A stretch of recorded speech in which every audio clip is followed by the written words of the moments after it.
नमस्कार माझ्या बालमित्रांनो, मी आज तुम्हाला बोधकथा सांगणार आहे.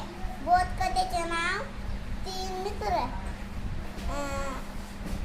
तीन मित्र असते तर ते एका दिवशी खीर बनवितात आणि मग ते म्हणतात खीर आणि गरम आहे तर आपण खेळतात. ते तिघं म्हणतात आणि मग ते तिघं खेळतात आणि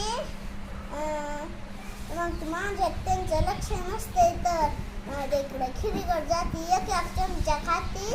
मग पूर्ण खीर संपवती ती मांजर आणि मग ते दोघं पुन्हा तिथं येतात आणि मग बघते तर मांजर झोपलेली असते.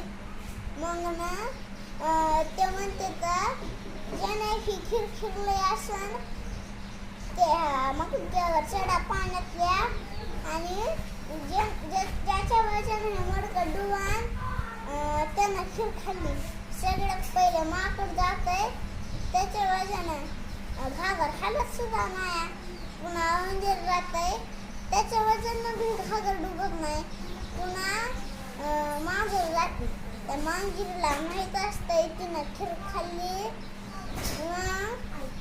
ती मांजर चढली त्या मडक्यावर आणि तिच्या वजन घागर डुबून जाते आणि ते मांजर बी डुबते. आजची बोधकथा संपली. धन्यवाद.